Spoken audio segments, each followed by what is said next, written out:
Chapter 1. The Laughing Dead You Are in Medieval England. Year 1328.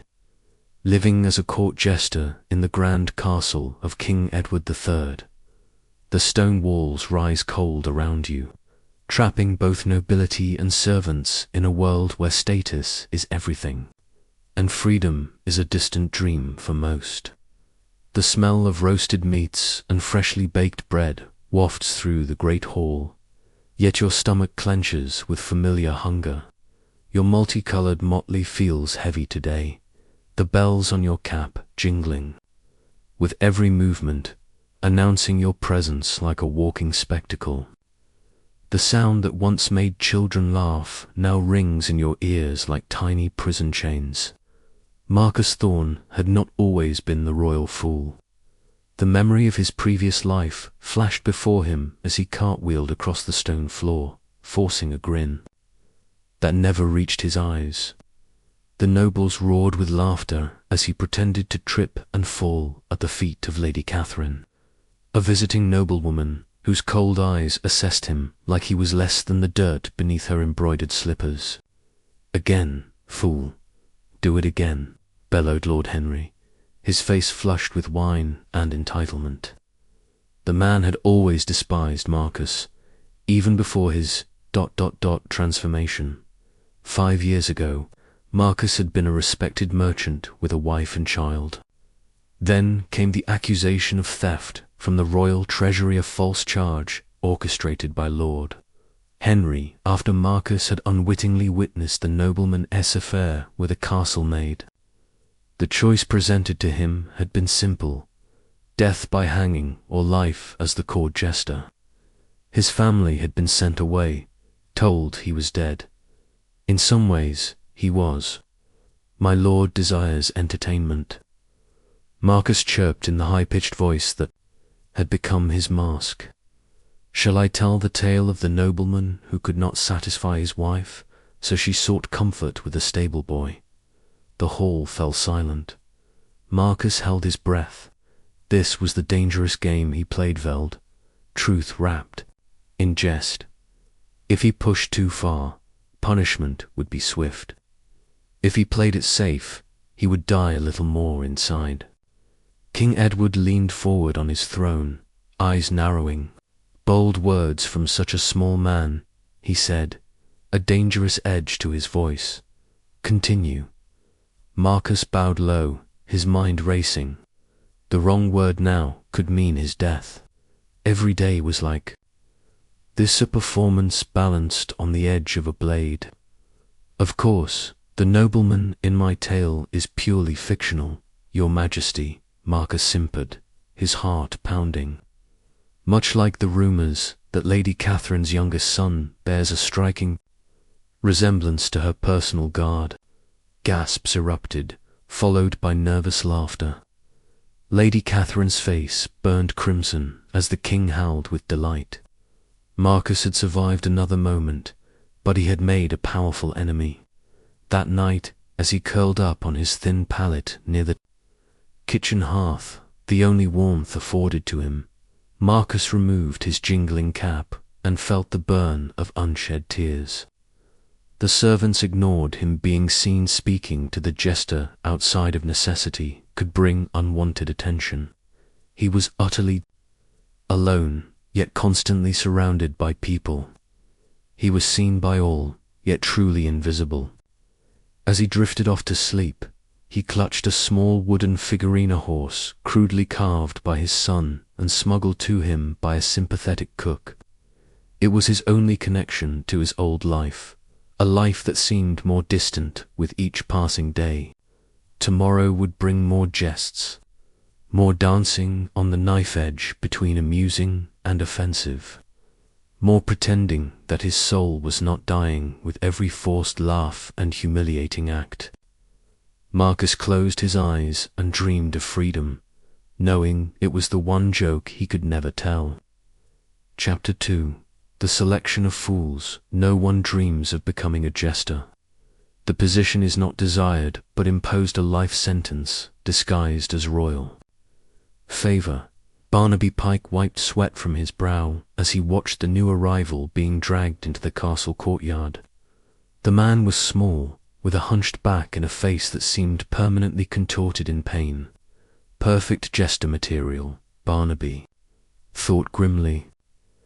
Another addition to our merry band, whispered Catherine, the elderly laundress who occasionally slipped him extra food. Poor soul, Barnaby nodded, keeping his voice low. Where did they find this one? Captured during the raid on the Scottish border. They say he made Lord William laugh when he begged for mercy in his strange accent.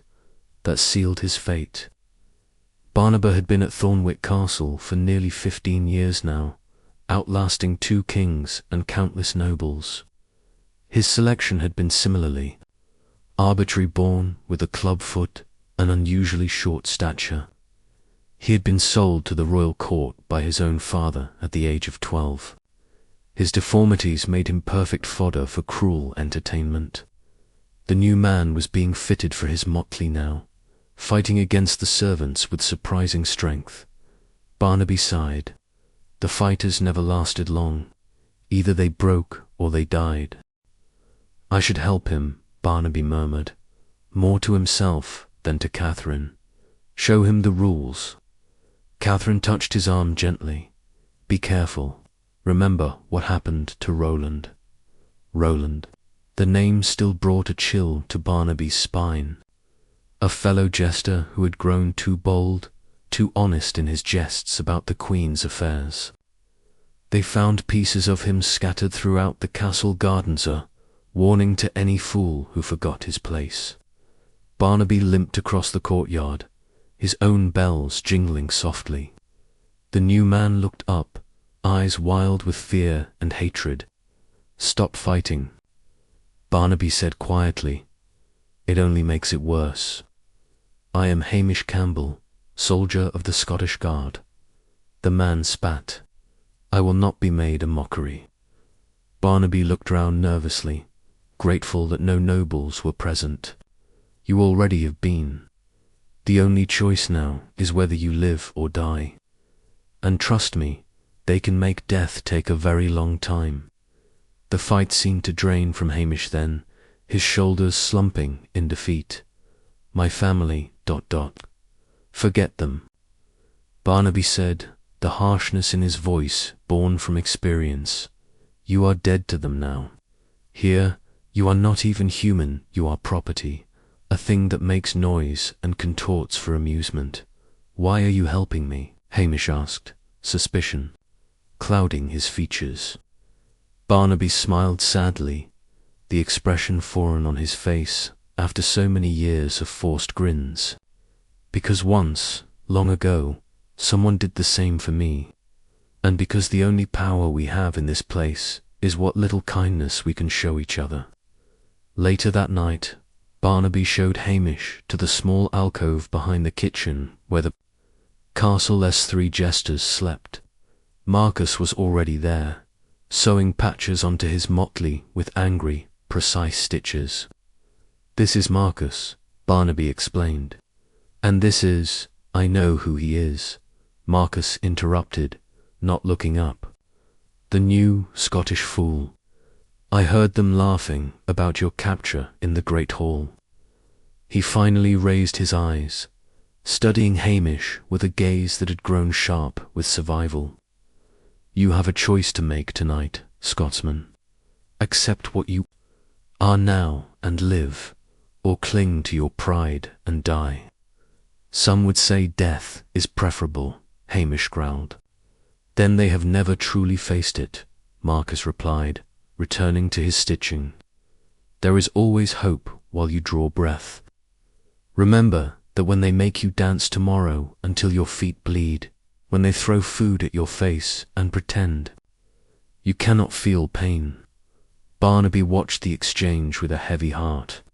He remembered his own first days, the rage and despair that had nearly consumed him. Now he felt nothing. The greatest curse of being a court jester was not the humiliation, or the danger, it was the slow erasure of self, until the motley became your skin and the joke's your only language.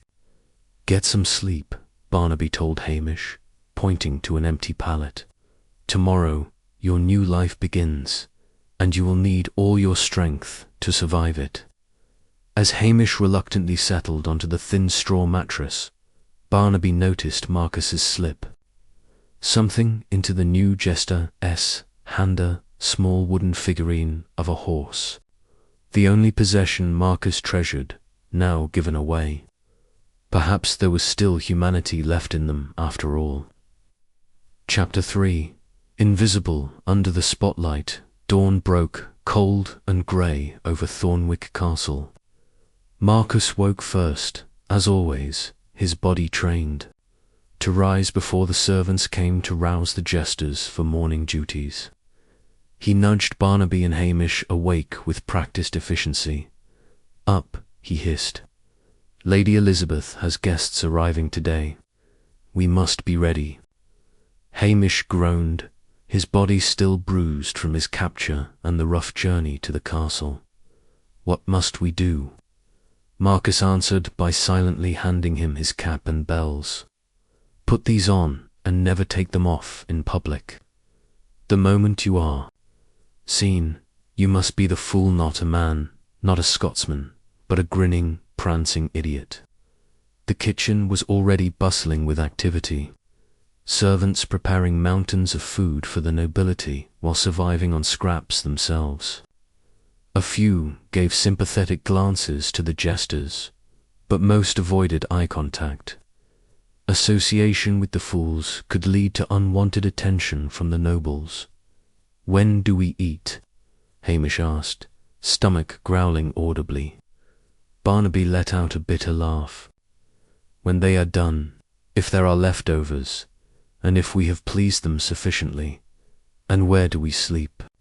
Hamish continued, looking around at the cramped servants' quarters. You saw our pallets last night, Marcus replied, behind the kitchen hearth. In winter, we fight for the spot closest to the embers. In summer, we pray for a breeze through the stone walls, but we perform in the great hall. Hamish said, confusion evident on his face. Surely we have status. Both Marcus and Barnaby laughed now, a hollow sound devoid of humour. We have no status, Marcus explained, his voice dropping to ensure they were not overheard. We exist in a strange limbo, too important to be completely ignored, too worthless to be treated as human. We are like the tapestries on the wall, or the hounds by the fire, living decorations to be petted or kicked according to the whims of our masters. They were interrupted by the arrival of Master Hughes, the castle steward responsible for the jesters' performances. There you are. Creatures, Hughes said, his thin lips curling in disgust. Lady Elizabeth's cousin and her retinue arrive within the hour. They are to be entertained throughout their 3-day stay. He pointed a bony finger at Hamish. You, new fool. You will learn your place quickly or face consequences. Mistakes. After Hughes departed, Hamish turned pale. What does he mean by consequences? Barnaby pulled down his collar to reveal a network of old scars across his neck and shoulders. 5 lashes for each noble who fails to laugh at your jests. 10 if you offend someone important. And if the king or queen themselves find you displeasing. He let the sentence hang unfinished. The great hall was transformed for the visitors. Arrival fresh rushes on the floor. Banners hung from the rafters, and long tables arranged in a U-shape to maximize visibility of the entertainment. The jesters positioned themselves near the entrance, prepared to greet guests with acrobatics and witty verses. Lady Elizabeth's cousin, a severe woman named Lady Margaret, arrived with 20 retainers and an expression that suggested she had smelled something foul. Her gaze swept past the jesters as if they were invisible. Welcome, cousin. Lady Elizabeth called from her place at the high table. I have prepared entertainment for your pleasure. My fools are the finest in the kingdom." At this cue, Barnaby nudged Hamish forward. The three jesters began their routine tumbling, mock fighting, and singing Bodhi songs carefully calibrated to make the nobility feel superior in their refinement. Lady Margaret remained stone-faced throughout. Even when Marcus performed his most reliable, jester, satirical imitation of the French ambassador that never failed to generate laughter, she merely sipped her wine with cold indifference. "Your new fool disappoints me, Lady Margaret, finally," said, gesturing toward Hamish. "He lacks ... inspiration." Lady Elizabeth's face clouded with embarrassment. "Hamish, entertain my cousin properly or face punishment." Panic flashed across Hamish's face.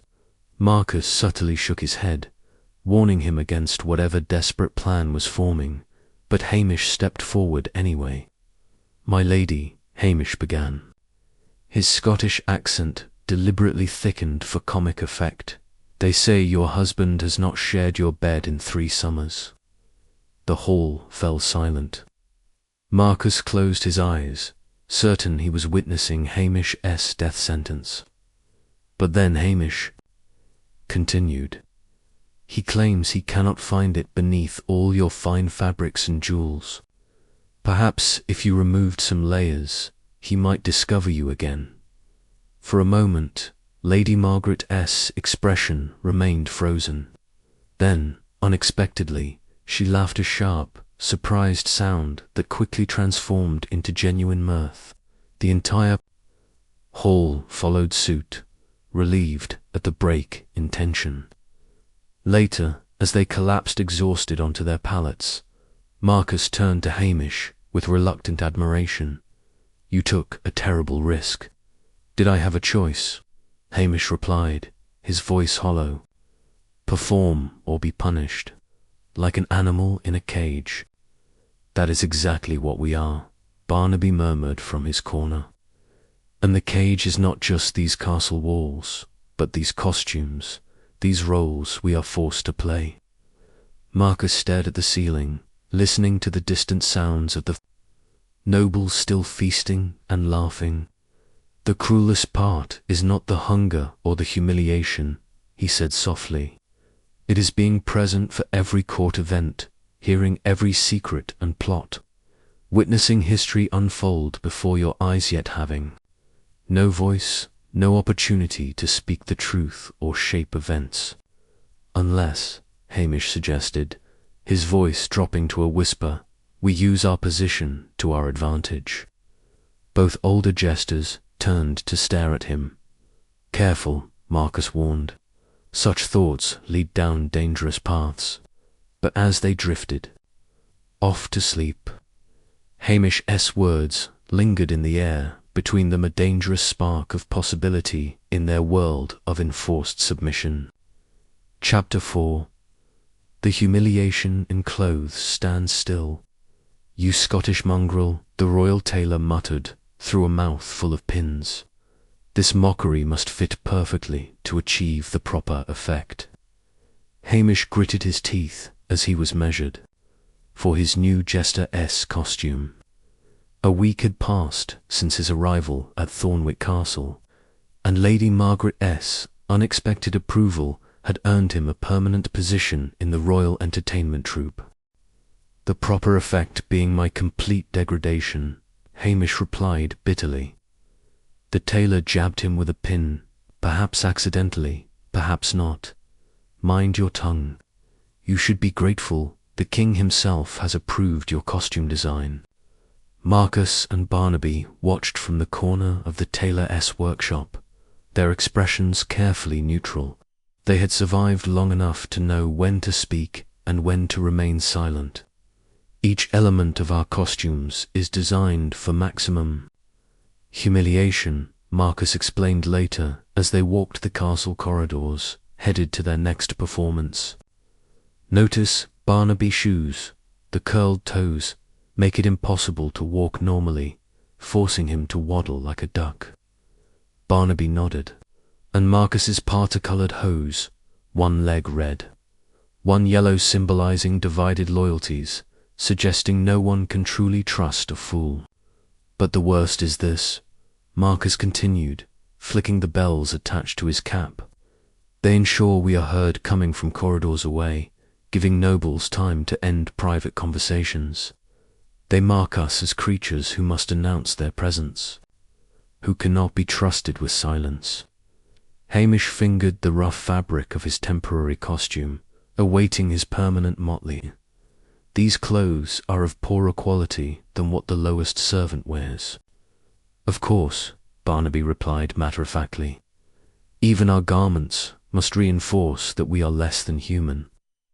They arrived at the Queen's Solar, where a group of noble ladies were gathered for afternoon entertainment.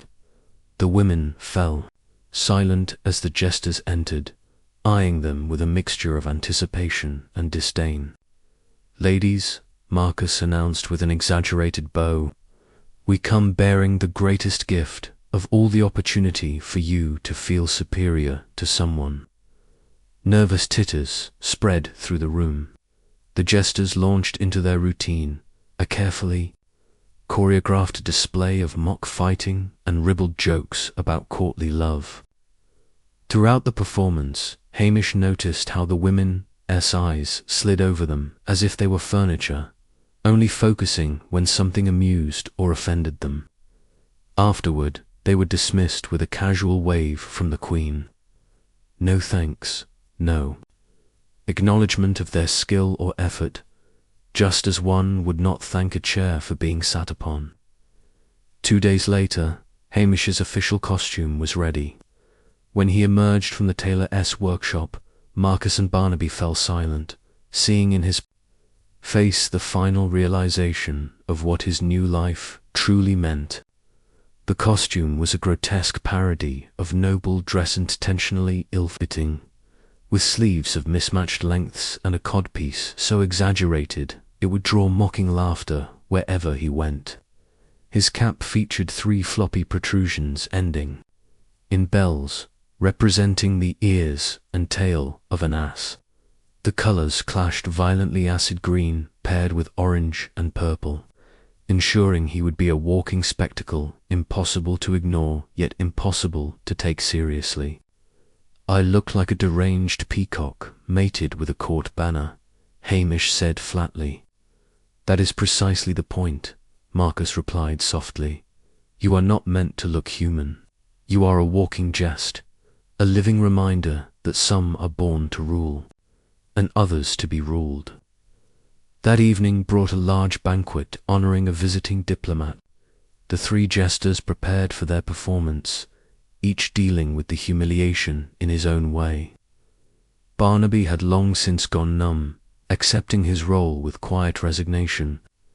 Marcus channeled his rage into subtle barbs hidden within his jests, small victories only he recognized. And Hamish still fought internally against his fate, his pride not yet completely broken. As they entered the great hall in their ridiculous attire, the assembled nobility erupted in laughter before they had performed a single act. Hamish felt his face burn beneath his painted smile. "See how they mock us for simply existing," Marcus whispered as they bowed to the assembly. "Our very presence is the joke, our humanity the punchline." Throughout the evening, nobles called them over for personal entertainment, treating them as living toys to be commanded and dismissed. One drunken lord grabbed Hamish's cap, placing it on his own head to the delight of his companions. "Look at me, I am a Scottish fool," the lord bellowed, attempting to imitate Hamish's accent. The table roared with laughter. When the cap was roughly shoved back onto Hamish's head, he caught sight of himself in a polished silver platter. The reflection showed a painted face beneath the ass's ears, eyes dead despite the fixed grin. For a moment, he did not recognize himself. Later that night, as they trudged back to their sleeping quarters, Barnaby placed a comforting hand on Hamish's shoulder. The costume is the first and hardest humiliation to accept, he said gently. But remember, is not who you are. How can I remember when no one else sees beyond it? Hamish asked, his voice breaking despite his efforts to maintain control. We see you, Marcus replied simply. We remember each other's true names and faces. That is how we survive, by being human to each other when the world treats us as less than dogs. In the dim light of the kitchen hearth, Hamish finally allowed himself to weep, the bells on his cap jingling softly with each sob. Marcus and Barnaby sat beside him in silence, offering the only comfort possible in their shared degradation. They were bound not just by their garish costumes and forced smiles, but by the understanding that beneath the motley were men who remembered what dignity felt, like men who recognized humanity in each other, when the world saw only fools. Chapter 5. The Jester hears all, but no one hears him pour more wine for Lord Essex. The king commanded, waving dismissively at a servant, "And you, fools, entertain us while we wait for the Spanish ambassador." Marcus, Barnaby, and Hamish sprang into action, launching into a rehearsed routine of tumbling and jests.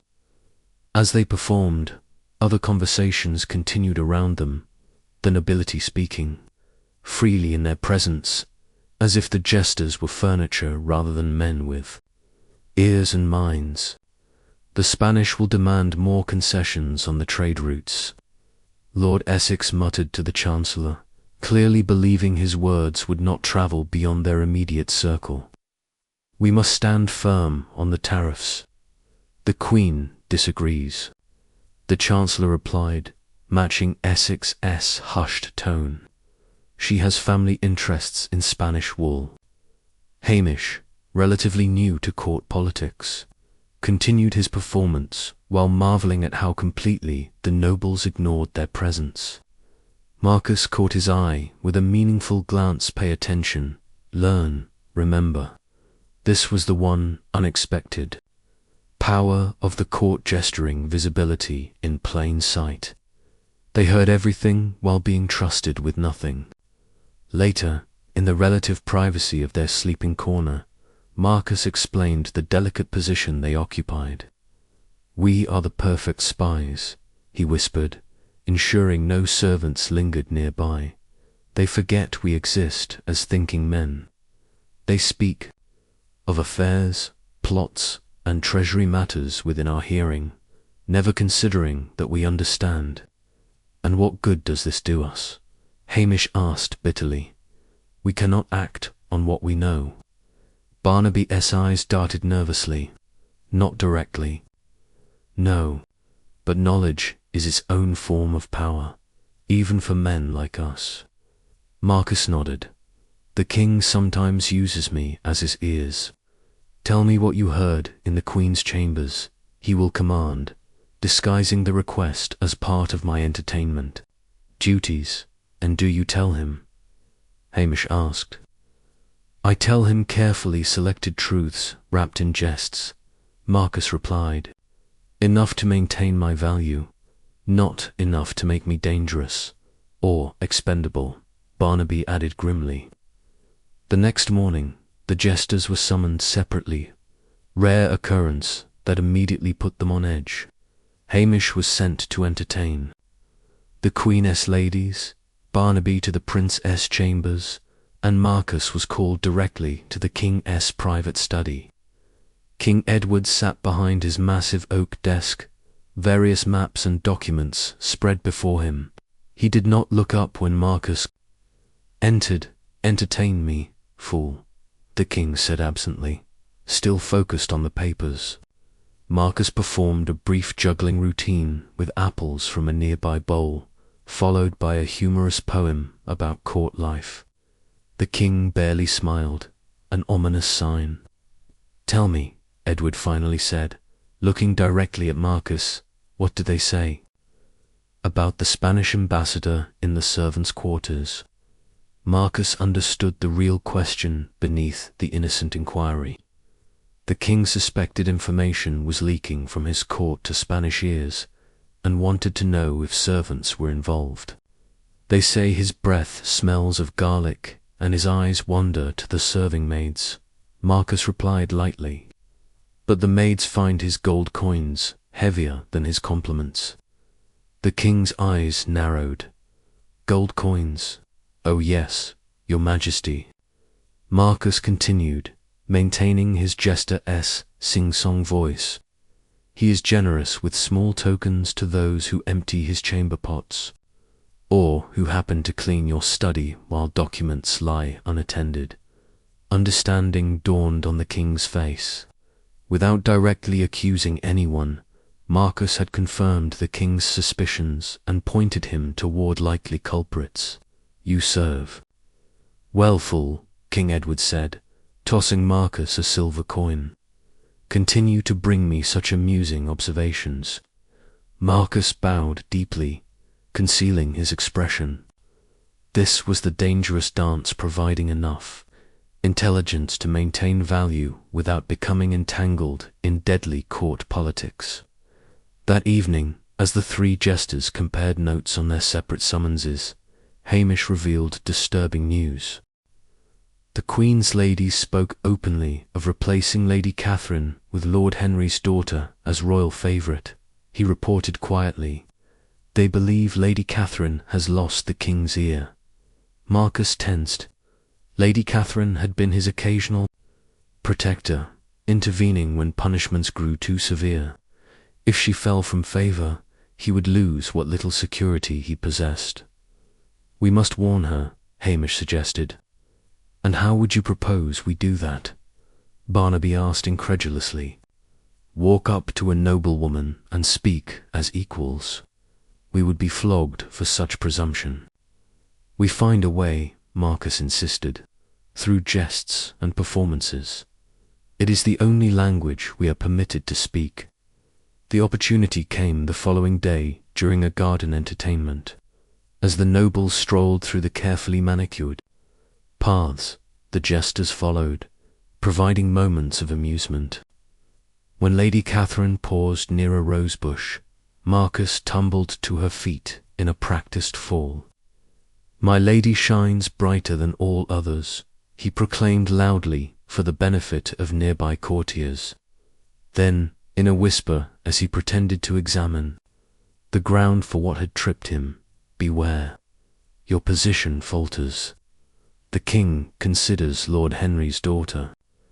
Lady Catherine's face remained composed, but her hand briefly squeezed Marcus's shoulder as she helped him up, a gesture that would appear as condescension to observers, but conveyed understanding and gratitude. Clumsy fool, she said. Fondly, perhaps you should look where you are going. Perhaps we all should, my lady, Marcus replied with meaningful emphasis. The path ahead contains unexpected hazards. That night, Lady Catherine requested the jesters perform privately for her circle. During the performance, she slipped Marcus a small note concealed within a sweet-mint information about Lord Henry's secret dealings with French merchants, violating royal trade edicts. 2 days later, Lord Henry was called before the king on charges of customs fraud. His daughter was sent to a country estate, ostensibly for her health. Lady Catherine's position remained secure. How did you manage that? Hamish asked, amazed at the swift reversal of fortunes. Information flows both ways, Marcus explained quietly. We hear all, but occasionally we must also speak in our own careful fashion. It is still a dangerous game, Barnaby warned. Remember Roland. Marcus nodded solemnly. Always. He forgot the most important rule: we may hear everything, but we must pretend to understand nothing. We carry secrets like water in cupped hands hold too tightly, and we leave evidence too loosely, and we lose everything. As they settled onto their pallets that night, Hamish reflected on the strange power they wielded, born of their very powerlessness. They were simultaneously the most informed and least influential people in the kingdom, witnessing history unfold without the ability to record or shape it. "We are the kingdom's memory," Marcus whispered, seeming to read Hamish's thoughts. "We remember what nobles conveniently forget. We witness their private faces behind public masks. Perhaps that is our true purpose, beyond mere entertainment." "To what end?" Hamish asked. "What good is remembering if no one will ever hear our testimony?" Marcus had no answer for that, and the only sound was the soft jingling of bells. As they shifted in their uncomfortable beds, guardians of secrets that would die with them. Chapter 6. The dangerous line between humour and offence. The anniversary of the king's coronation brought nobles from across the kingdom to the castle. The great hall buzzed with political manoeuvrings, thinly veiled as celebration. For the jesters, such gatherings were the most dangerous, expectations high, tensions higher, and the line between acceptable jest and treasonous insult razor thin. "Remember," Marcus cautioned as they prepared, "tonight we perform for men. Who can end our lives with a word? Aim your jests at safer targets, foreign customs, absent nobles, or yourselves." Barnaby nodded gravely. 15 years I have survived by remembering one rule: make them laugh at others, never at themselves. Hamish had learned much in his months at court, but still harboured dangerous pride. What of truth spoken in jest? Is that not our purpose? "Our purpose is survival," Marcus replied sharply. "Truth is a luxury we cannot afford." The feast began with elaborate ceremony. 3 courses in, when wine had loosened tongues and judgment, the king called for entertainment. "My fools," Edward bellowed, "show our guests how we laugh at Thornwick." The 3 jesters launched into their performance, juggling and performing short satirical skits mocking the French and Spanish courts. The audience roared with approval, particularly when Barnaby imitated the Spanish ambassador's pompous stride. Then came the most dangerous part of their routine, the personalized jests directed at specific nobles.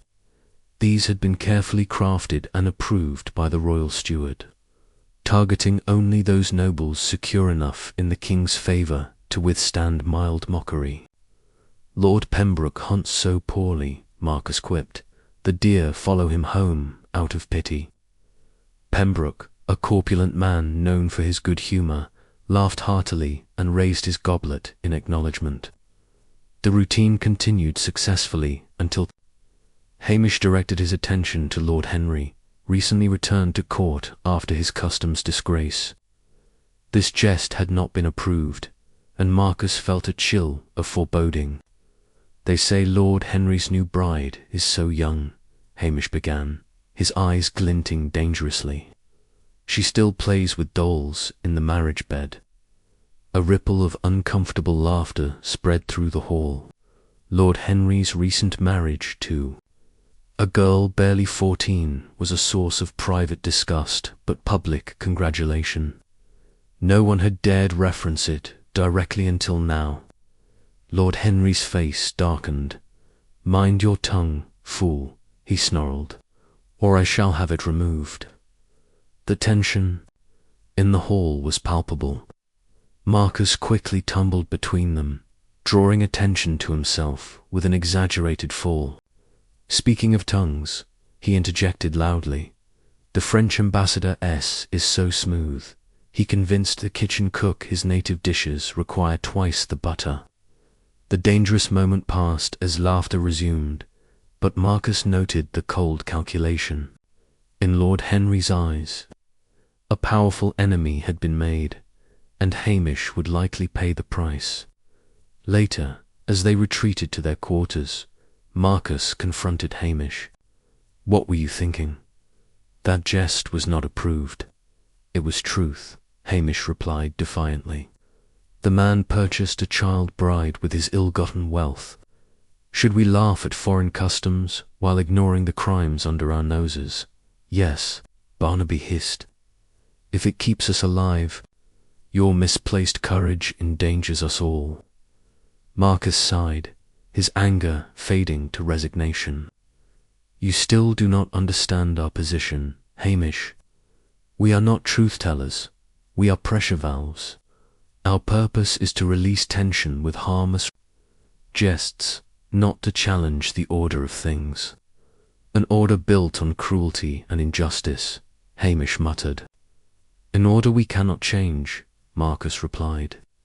Not from our position.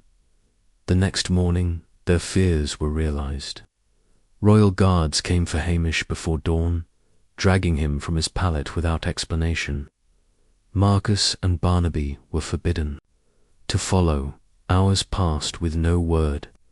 When Hamish finally returned, his face was ashen, his motley torn and bloodied. 5 lashes, he said hoarsely as Marcus helped him lie down. Lord Henry watched, said next time it would be 50. Barnaby silently applied salve to the wounds while Marcus dampened a cloth to clean the blood. No words were necessary. This was a familiar ritual in their shared existence. Was it worth it? Marcus finally asked. Your moment of righteousness. Hamish winced as the salve stung his torn flesh. I saw something in the other nobles' faces when I spoke. A flash of ... recognition, perhaps shame. For one moment, the truth was acknowledged. And what good did that do? Barnaby asked gently. Perhaps none, Hamish admitted. But I remembered what it felt like to be a man with principles, not just a capering fool. Marcus helped Hamish drink water from a wooden cup. There are other ways to maintain your humanity, he counseled. Ways that do not lead to the shore. Worse. That evening, despite his injuries, Hamish was required to perform. The king and queen received a foreign dignitary, and all court jesters were expected to appear. As they prepared, Marcus offered final advice. Tonight, mock yourself, he instructed Hamish. Joke about your Scottish accent, your height, your own failings. Appear completely harmless. Humiliate myself to save myself, Hamish said, bitterly. Yes, Marcus confirmed without apology. It is how we survive. The performance went as planned. Hamish followed Marcus's guidance, directing jests at himself and safe, distant targets. Lord Henry watched with narrowed eyes throughout, clearly disappointed at being denied an excuse for further punishment. When the entertainment concluded, King Edward summoned Marcus to his side. The jester approached cautiously, aware of all eyes upon him. My Scottish fool seems subdued tonight, the king observed. Has he lost his bite along with his bark? Marcus knew the hidden question: had Hamish's punishment been sufficient, or was more needed?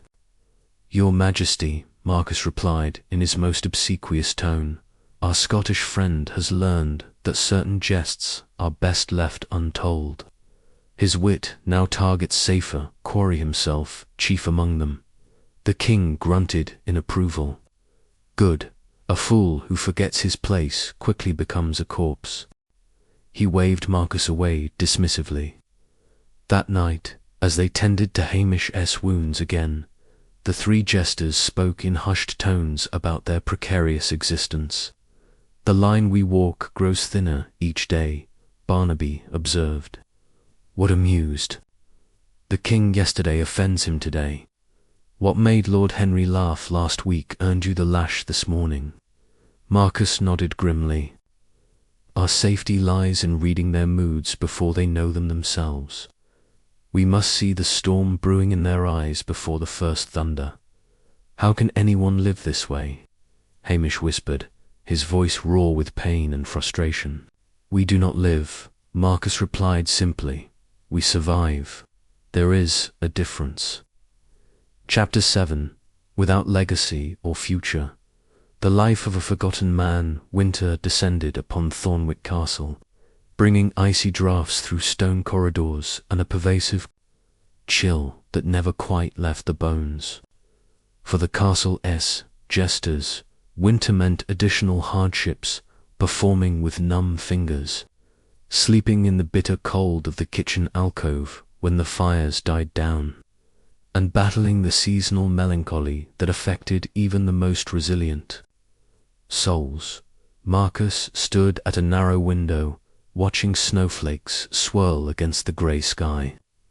20 years had passed since he had been forced into the Jester's motley, 20 years of forced smiles and dangerous jests. His body felt the toll of those years' joints, stiff from countless tumbles on hard stone floors, voice occasionally cracking from decades of theatrical projection. Marcus, Barnaby called softly from behind him. Master Hughes requests our present. A new fool arrives today. Marcus turned, noting how Barnaby's one sagittal movements had slowed with age. The older Jester now walked with a pronounced limp, his clubfoot condition worsened by years of performance and inadequate care. Another unfortunate soul joins our brotherhood, Marcus murmured. Where did they find this one? A youth from the village, Barnaby replied. Simple-minded, they say. Found entertaining children with bird calls and faces. Hamish joined them, his perpetual anger somewhat tempered by years at court. They grow tired of us, he observed. Bluntly, too old, too slow for proper entertainment. The unspoken truth hung between them. Court jesters did not retire, they were replaced when their bodies or minds failed them, discarded like worn-out garments. There was no pension, no honoured rest for men who had spent decades as the nobility's playthings. In the main courtyard, they found Master Hughes standing beside a terrified-looking boy no older than 14. The youth had a vacant, wide-eyed expression and flapped his hands anxiously when addressed. This is Thomas, Hughes announced without ceremony. He will join your troop. Teach him what he needs to know. The boy stared at the 3 motley-clad men with a mixture of fear and fascination. Can he speak? Marcus asked, studying. The youth, when it suits him, Hughes replied dismissively. He makes strange noises, bird calls and animal sounds. The village children found him amusing. Lady Catherine thought he would make a suitable addition to the court. After Hughes departed, Marcus approached the boy carefully. Thomas, I am Marcus. These are Barnaby and Hamish. We are the king's jesters. Thomas responded with a perfect imitation of a nightingale's song, his expression brightening momentarily before fear returned to his features. He has a gift, Hamish observed, softening slightly. Barnaby nodded. Perhaps here, for once, is someone who might actually be suited to this life. His natural talents appreciated rather than his suffering exploited. Over the following weeks, they trained Thomas in the basics of court performance, which nobles could be safely mocked, which topics were forbidden, how to fall without injury. The boy learned quickly his natural mimicry and lack of self-consciousness, making him an ideal fool in the eyes of the court. What they could not teach, however, was caution. Thomas had no understanding of political undercurrents or power struggles. He performed purely for the joy of earning laughter and approval, dangerous qualities in the treacherous environment of court. One evening, as Thomas entertained the royal family with his remarkable bird imitations, the Queen asked a seemingly innocent question. Sweet Thomas, which bird sounds most like the Lady Essex when she gossips? Thomas, delighted by the attention, launched into a perfect imitation of a magpie's harsh chattering. The court erupted in laughter, except for Lady Essex, whose family connections made her too powerful to be mocked so directly. Later, Marcus pulled Thomas aside. "You must be careful with such imitations." Lady Essex was not amused. Thomas looked confused, but the Queen asked, and it made everyone laugh. "Sometimes," Marcus explained gently, "they ask us to do things that will harm us. They find amusement in our peril as much as in our performance." The boy clearly did not understand, his innocent mind unable to grasp the concept of such calculated cruelty. That night, Marcus found himself unable to sleep, troubled by memories of his own life before becoming a jester. He had had a wife once, a son. Where were they now? His son would be a man grown, perhaps with children of his own. Would they remember him, or had his family been told he died years ago? "Do you ever think of the future?" Marcus asked softly, knowing Barnaby was also awake. "What future?" Barnaby replied. "We have none. When our bodies fail or our jests grow stale, we will simply ... disappear. Like Edwin," Hamish added, from his palate, referencing a jester who had preceded him. One day present, the next gone. No explanation, no farewell. His palate given to me as if he had never existed. Marcus stared into the darkness. We leave nothing behind. No children to carry our names, no works to mark our passage, not even graves with stones, to say, "Here lies a man who lived." We are like smoke from a candle, Barnaby mused. Present for a moment, then gone without trace. The following spring brought news that shook the foundations of Thornwick Castle. King Edward fell ill with a wasting disease that left him bedridden and irritable. The court atmosphere grew tense as nobles positioned themselves for the inevitable succession for the jesters. The king's illness meant performing for a man in pain, whose temper had grown dangerously unpredictable. Jokes that had amused him for years now earned scowls or even hurled goblets. Thomas, unable to understand the changing situation, suffered most from the king's wrath.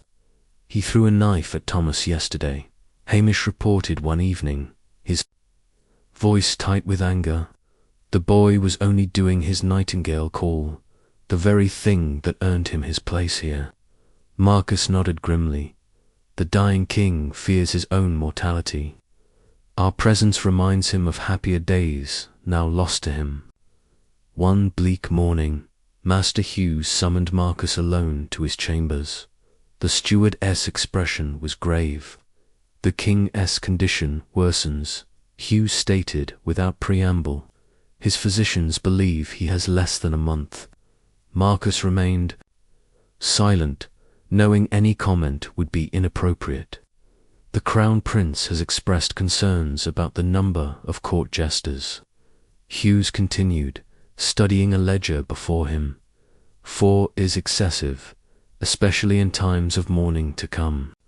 A cold weight settled in Marcus's stomach. "I see. You have served longest," Hughes said, not meeting Marcus's eyes. 20 years is unprecedented for your position." Marcus understood the unspoken message. His time was ending. When he asked simply, "After the spring festival, the prince wishes for one final full performance from all jesters before changes are made." Marcus nodded, his mind racing. Not death, then at least not immediately, but dismissal from court meant no income, no shelter, no identity. A jester without a court was nothing but a beggar in strange clothes. He told no one of the conversation, not even Barnaby and Hamish. The knowledge would only cast a pall over their final performances together, and Thomas was too innocent to burden with such news. The spring festival arrived with forced gaiety, the court maintaining appearances despite the king's illness. All 4 jesters performed their finest routines, earning genuine laughter from an audience eager for distraction from the somber sickroom atmosphere. For his final jest, Marcus chose a fable about a fox who served a lion king a story with layers of meaning that only the wisest listeners would comprehend. As he finished, he caught the eye of Lady Catherine, who had been his occasional ally over the years. Something in her expression told him she understood this was a farewell. That night, as the other jesters slept, Marcus carefully gathered his few possessions: the wooden horse figurine from his son, a small pouch containing the coins he had managed to save over 2 decades, and a simple dagger he had concealed within his pallet for years. He changed from his motley into plain clothes, stolen piece by piece from the laundry. Without the colorful costume, he looked like any aging servant, invisible in a different way than he had been as a jester. Before departing, he looked at his sleeping companions one last time. Barnaby, whose wisdom had guided him through countless difficult days; Hamish, whose fiery spirit had reminded him that principle still mattered; young Thomas, whose innocence somehow survived in this corrupting environment. Marcus placed his cap and bells beside Thomas's pallet. The boy would need them more than he would now. With one last glance at the only home he had known for 20 years, Marcus slipped away into the night, a man without past or future, carrying nothing but memories that no one else would ever value. Chapter 8. The Final Act. A Life Without Recognition. Summer heat beat down upon the dusty road as Marcus trudged forward, one of many anonymous travelers moving between villages. 3 months had passed since his silent departure from Thornwick Castle, 3 months of wandering and surviving on odd jobs and occasional performances in village squares. Without his jester, S. Motley, he was simply an aging man with skilled hands and a quick wit, unremarkable except for the shadows that sometimes crossed his face when memories surfaced. He had avoided larger towns where news from the royal court might have spread. He knew not whether King Edward still lived, whether Barnaby and Hamish still performed, whether young Thomas had adapted to his absence. The not knowing was both a burden and a blessing. Today, Marcus approached a village hosting a harvest fair, an opportunity for a few coins in exchange for entertaining the local children. As he neared the village green, he heard a familiar sound that stopped him in his tracks, the jingling of a jester's bells. Cautiously, he moved closer to the gathered crowd. In their center performed a motley-clad figure whose movements seemed painfully familiar. The jester tumbled and joked with practiced skill, but Marcus noted the stiffness in his joints, the occasional grimace quickly disguised as a grin. It was Barnaby. Marcus waited until the performance concluded and the crowd dispersed before approaching his old friend. Barnaby's eyes widened in shock, then filled with tears as recognition dawned. "Marcus," he whispered, glancing around. Nervously, "You live."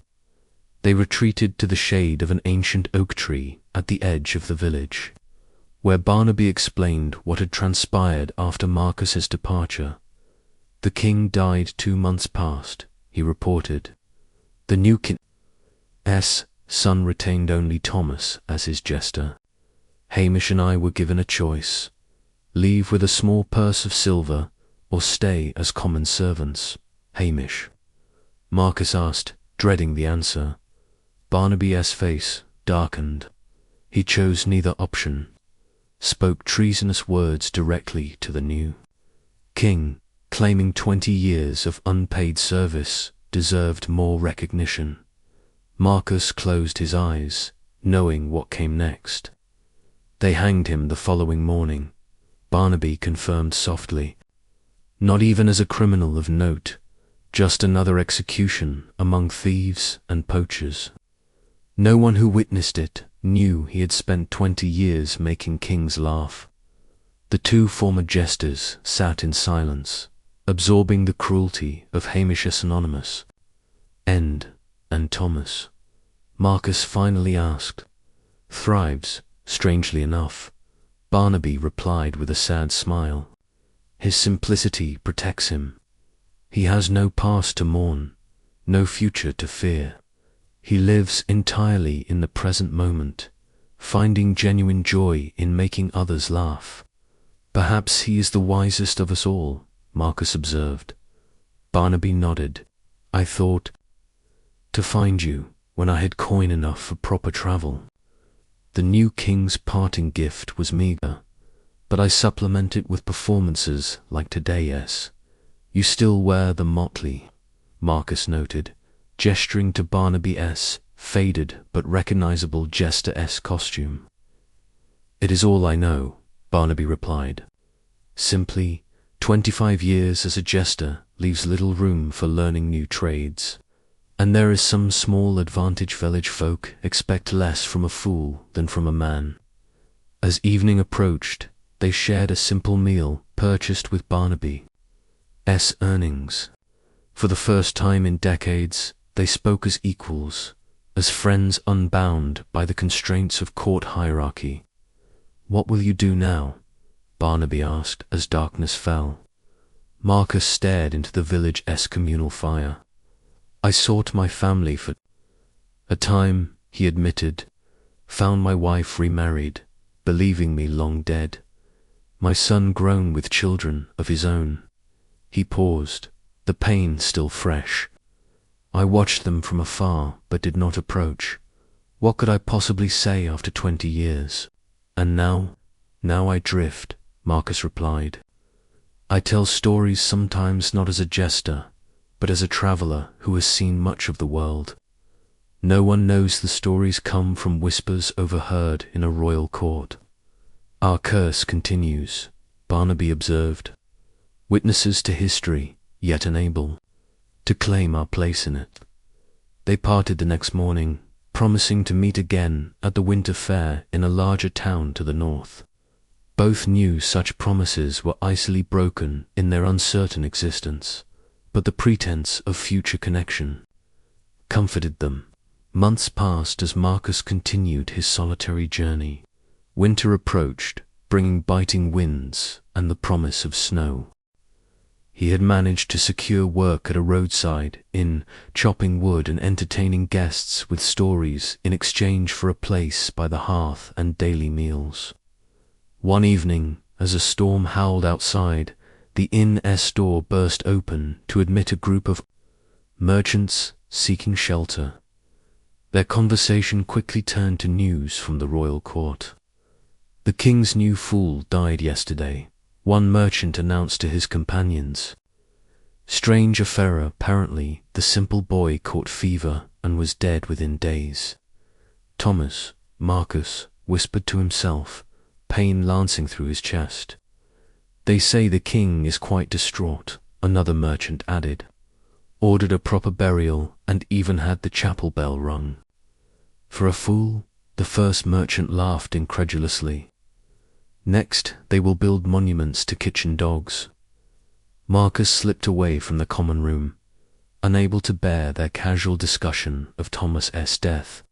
In the stable, surrounded by the comforting sounds of horses, he finally allowed himself to weep, not just for Thomas, but for Hamish, for his own lost years, for all the forgotten men who had lived and died as court entertainment. The following morning, Marcus made a decision. Taking the small savings he had accumulated, he purchased parchment, ink, and quills from a travelling scribe.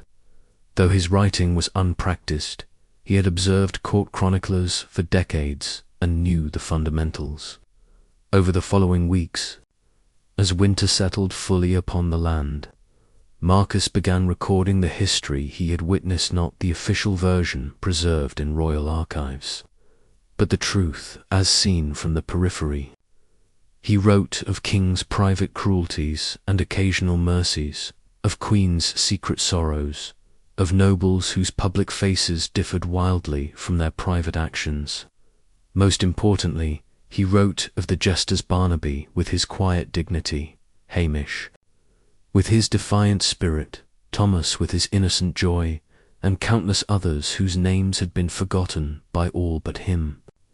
He recorded their small triumphs and devastating losses, their moments of genuine artistry amid enforced humiliation. No one would publish such accounts, he knew. No scribe would copy them, no noble would acknowledge them as truth. Yet still, he wrote, filling page after page with the testimony no one had ever thought to request from a court jester. Spring came, melting the snow and opening the roads once more. Marcus had not seen Barnaby since their brief reunion, though he had heard rumours of an aging jester performing at manor houses throughout the region. His chronicles now filled a small wooden box, carefully wrapped in oilcloth to protect them from the elements. He had no illusions about their future. They would likely be burned as kindling by whoever discovered them after his death, or perhaps used as wrapping for a merchant eswares. Yet the act of recording, of bearing witness, had given purpose to his remaining years. If even one account survived, if even one future reader glimpsed the humanity behind the motley and bells, perhaps something of value would remain from lives spent in enforced foolishness. On a mild spring morning, Marcus departed the inn where he had wintered, his few possessions and precious chronicles secured in a small pack. He had heard of a monastery, a week's journey distant, where monks preserved writings of all kinds. Perhaps there his testimonies might find safekeeping. As he walked the muddy road, Marcus reflected on the strange journey that had brought him to this point. He had been a merchant, a prisoner, a jester, and now a chronicler of transformations forced upon him by circumstance rather than choice. Yet in his final transformation, he had found something resembling freedom, no longer bound by the expectations of others, no longer forced to smile when in pain or jest when in sorrow. He could simply be a man, anonymous, unremarkable, and finally, authentically himself. The road stretched before him, leading to an uncertain future, but for perhaps the first time since he had donned the motley and bells, Marcus walked forward not as a possession or a performer, but as a man with purpose, the keeper of memories. No one else valued the voice of those who had been silently erased from history's pages. Behind him, the bells of a distant church tolled, marking the hour. Marcus smiled faintly at the sound, remembering the jingling that had once announced his every movement. The silence around him now was not the absence of sound, but the presence of something precious he had been denied for 20 years, dignity. Epilogue. Echoes of forgotten laughter. The monastery of St. Cuthbert stood on a hillside overlooking a peaceful valley, its stone walls weathered by centuries of rain and wind. Within its library, a young monk named Brother Thomas carefully examined a collection of parchments recently donated to the order. "These are unusual," he commented to the elderly librarian who supervised his work. "Not church writings or noble chronicles, but the account of a ... court jester." Brother Ambrose, whose bent back and rheumy eyes spoke of decades spent preserving written knowledge, peered at the parchments with interest. "Indeed, those are rare. The official histories seldom mention such figures except in passing." The younger monk continued reading, his expression growing increasingly absorbed. "These tell of life at court from the perspective of those at the bottom. The author writes of 3 jesters, in particular Barnaby, Hamish, and a simple boy named Thomas. Does the author give his own name? Brother Ambrose asked. Brother Thomas scanned the pages. Marcus Thorne, formerly a merchant before being forced into service as King Edward S. Jester. He writes that he compiled these accounts so that those who lived as property might die as men remembered. The elderly librarian nodded slowly. A noble purpose. What became of this Marcus? He does not say. The chronicles end with his departure from an inn where he had wintered. The final pages contain his reflections on what it means to be remembered or forgotten. Brother Ambrose carefully gathered the parchments. These should be preserved, not with the royal histories or church documents, perhaps, but in their own right. The voices of the lowly are rarely recorded for posterity. Is that important? The young monk asked. Surely the deeds of kings and bishops matter more to history than the sufferings of court entertainers. The old librarian smiled gently. History is not only the account of the powerful, Brother Thomas. True history encompasses all human experience, high and low, celebrated and forgotten. These parchments may tell us more about the true nature of court life than all the official chronicles combined. Together, they carefully copied the fragile documents onto fresh parchment, preserving Marcus's testimony for future generations. As they worked, Brother Thomas occasionally paused to read passages aloud. A jester sees the unguarded moments, others miss the king's hand trembling with age when he believes no one watches. The Queen's eyes filling with tears at the mention of the child she lost. The noble's mask of confidence slipping to reveal the frightened man beneath. We are invisible witnesses to history's intimate truths. In another section, Marcus had written of his departed friends. Barnaby bore 25 years of humiliation with quiet dignity, finding small victories in surviving each day with his humanity intact. Hamish refused to surrender his pride, even when it led to his death, choosing to speak truth to power even knowing the consequences. Young Thomas found joy in making others laugh, his simple mind somehow maintaining innocence in the most corrupting environment imaginable. None will appear in official histories, yet all shaped the world in ways only I witnessed.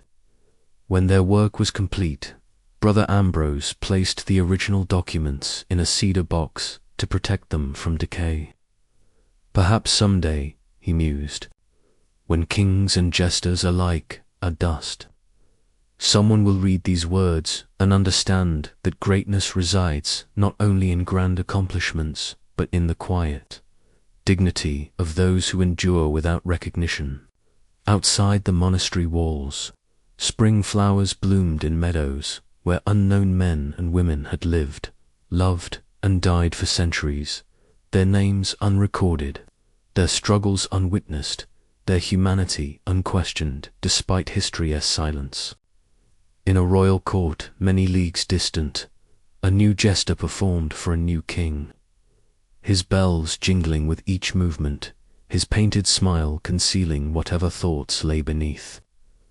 The faces and names had changed, but the role remained the silent. Witness, the visible yet unseen, the human reduced to entertainment. But in a small corner of a monastery library, the testimony of one such man remained proof that even those history forgets possess voices worth hearing, lives worth recording, and humanity worth honoring long after the laughter of kings has faded to silence. Finn.